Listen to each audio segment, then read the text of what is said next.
welcome to News Now. The presidency has assured that the recent raid on the homes of some judges in the country was not an attack on the judiciary but a clampdown on corrupt judges. A statement by Garba Shehu, spokesperson of the president, said the government was performing a surgical operation against some corrupt judicial officials in the country.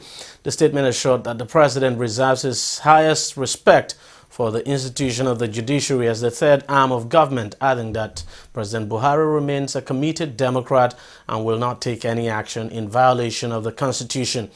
It also said the presidency has received assurances from the DSS that all due processes of the law, including the possession of search and arrest warrants, were obtained before the searches.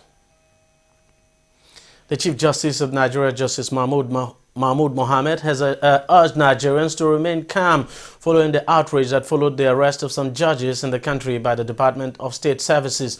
The CJN, while speaking at the valedictory service of a Supreme Court judge, assured Nigerians that the judiciary is investigating the issue.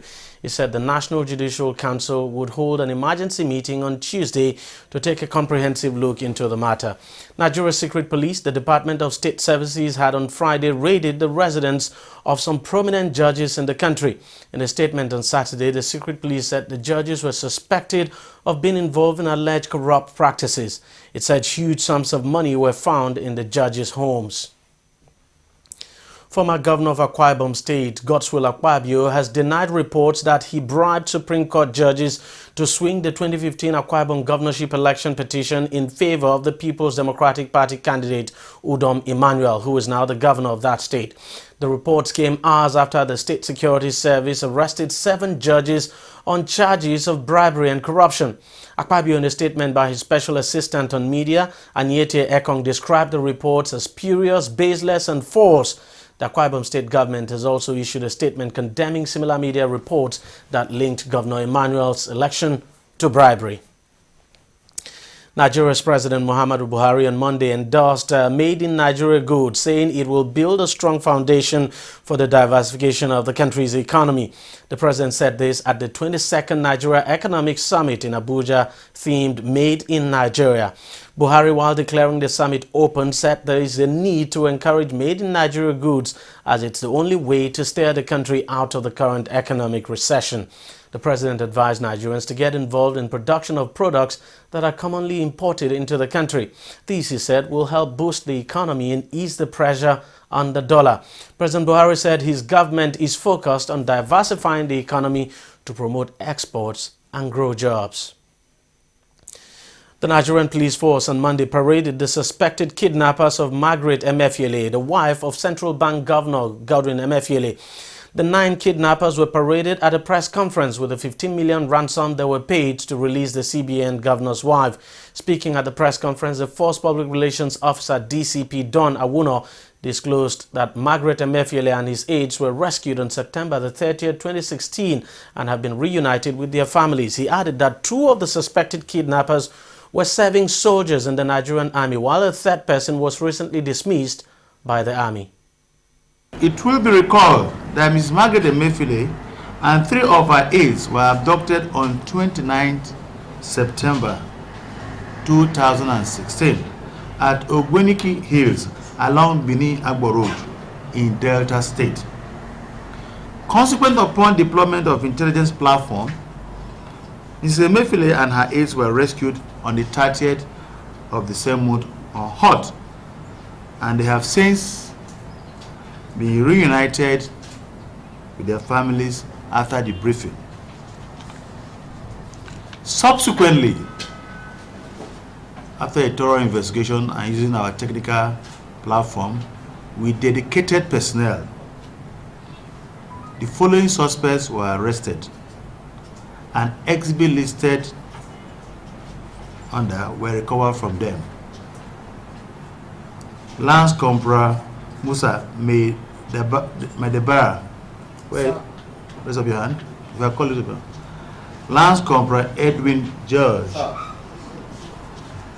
Ernest Anthony Uduefe, dismissed soldier. Mohammed Abubakar, AK Dogo, that's the gang leader. Mohammed Musa,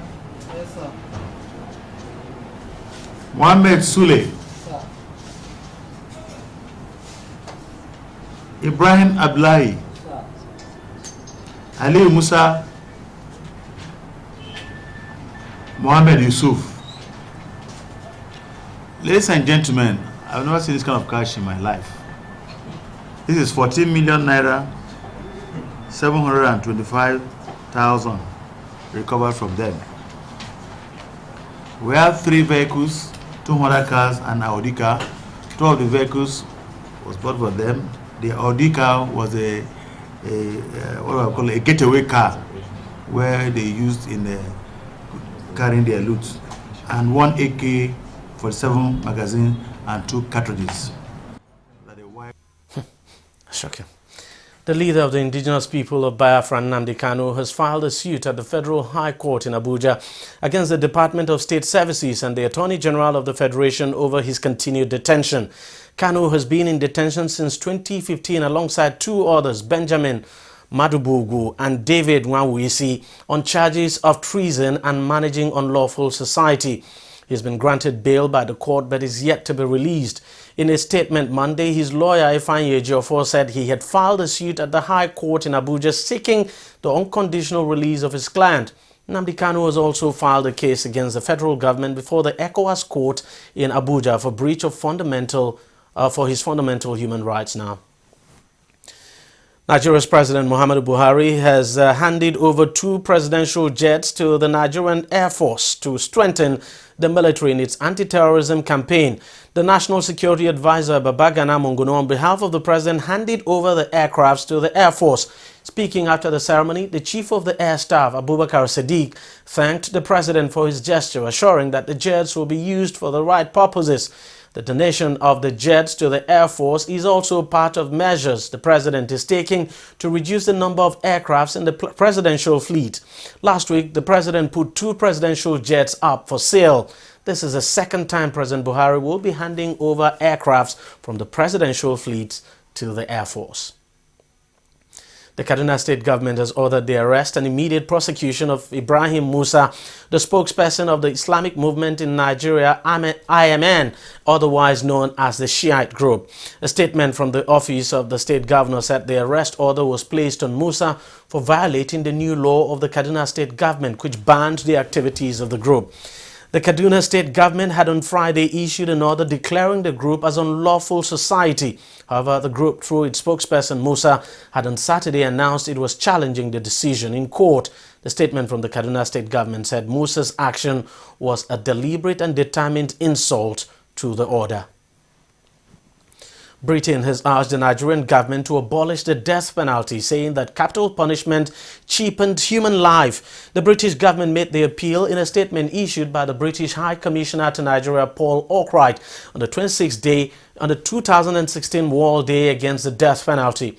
Arkwright said that the British government was concerned that the law was still applicable in Nigeria and urged the Nigerian government to follow the examples of other African countries who have since abolished the death penalty. We'll take a short break here, and News Now will be right back.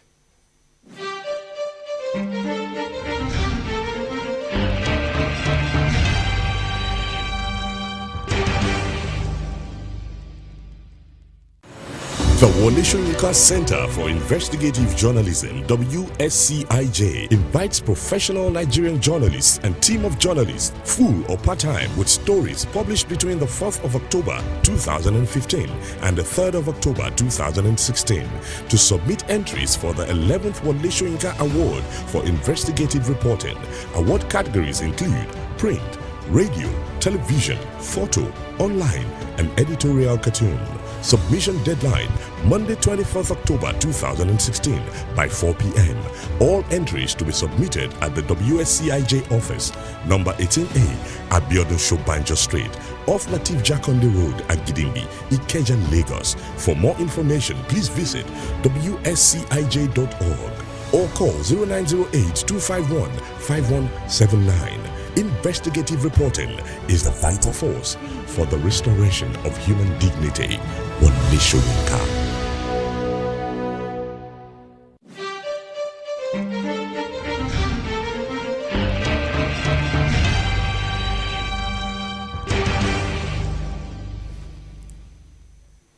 Welcome back. Nigeria's housing deficit is estimated to be at least 17 million, and experts say to begin to bridge that gap, the country would need at least 100,000 housing units each year. The experts were speaking at the 5th Annual Real Estate Summit in Lagos. They called for the total overhaul of the country's land policy, saying that the government needs to promptly address the bottleneck and cumbersome legislation on land acquisition for real estate players. Correspondent Abiola Ismail has that story. Millions of Nigerians are homeless, while many more lack comfortable homes of abode. No thanks to different administrations in the country that have done little or nothing about providing affordable housing units for the citizens. Writing standard for the informed. That is the reason for this gathering. Stakeholders in the real estate and property business have come to discuss issues affecting inadequate housing in Nigeria and what can be done to arrest the trend. Charges from the banks. Discussing on the theme, looking inward, filling the gaps, experts in the housing business said governments must review and rework policies that will ensure private investment in providing housing for the people. Our overarching legislation for land in this country is the worst legislation that you can ever think of. The Land Use Act is crippling, is stifling. It does nothing for us. All it does is create problems for us.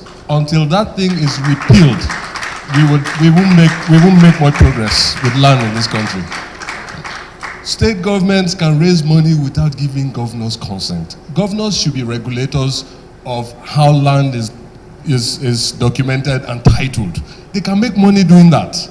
But governors' consent, it leads to politicization of lands, all kinds of things. Mortgage today is a very low rate compared to the GDP. It's at just maybe 0.05 of the GDP. I'm not saying we want to go to the US 61% or UK and France more than 70. If we just compare us to South Africa, it's around 25 or 22. This is already nearly $400 billion of investment in real estate. This creates a tsunami. This is how we should be able to help the real estate sector. There are good news from government on ongoing plans to invest massively in housing, which will benefit local businesses and provide thousands of jobs for artisans in the country. One of the things that will affect the affordability is the standardization. The house in Sokoto, a bungalow in Sokoto State will be the same type of bungalow in River State or Ogun State or Lagos State. The same size of windows, the same size of doors, so that if we can encourage the local manufacturers to start producing instead of importing. The government wants to do away with this dollar problem we have now.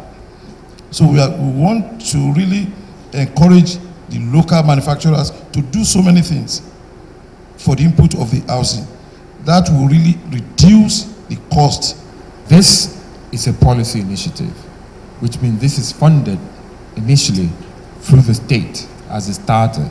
So the state would be the provider of the support, and this support would go directly to the individual. So that's the policy drive. And what support is it? It's the support of the differential between the desired single-digit rate and what the market rate is. The feeling is that as we develop the market, there will be a convergence. The existing market rates, because of the current environment, would gravitate towards that single digit, and so the support required would taper down going forward. But that is how policy has addressed this issue elsewhere where it's been successful. This gathering believes as long as the populace are in tune with the government on provision of affordable housing units, housing deficit in the country will reduce by 18 million. Abiola Ismail, TV360, Lagos. Governor of Nigeria's Central Bank, Godwin Emefiele, says there's no disharmony between the bank and the Ministry of Finance. Speaking at a press briefing in Washington, Emefiele said both the monetary and fiscal authorities are working together to get the much-desired growth needed to get Nigeria out of recession. In September, Kemi Adeosun, the Minister of Finance, said the fiscal authorities were in need of low interest rate to reduce the cost of borrowing. However, The Monetary Policy Committee of the CBN at its last meeting retained the interest rate at 14%, signaling some disharmony between fiscal and monetary authorities. But both Adoshun and Emefiele say there's no such disharmony, adding that both authorities are working to achieve the same goal of driving growth. Oil prices hit their highest level in a year on Monday as comments from Russian President Vladimir Putin appear to offset doubts that oil producers can reach a meaningful output cut deal. Putin, speaking at an energy congress in the Turkish city of Istanbul, said he hoped that OPEC members would confirm the decision to adopt quotas for output when the organization meets in November. Now, global benchmark crude futures was up to $53.14 a barrel, while U.S. crude traded at $50.97 a barrel. The Organization of Petroleum Exporting Countries, OPEC, plans to agree on an output cut at its next meeting in November. Now, the goal is to cut production to a range of between 32.5 million barrels per day and 33 million barrels per day. South Sudan Army has issued a statement seeking regional support that could see its armed opposition, led by the country's former Vice President Riek Machar, designated as a terrorist group. The Army spokesman, Brigadier Lul Ruai Kwang, told the state-owned SSBC that 21 people were confirmed dead after several commercial vehicles traveling along the Yejuba Road were attacked at Ganji area Saturday morning.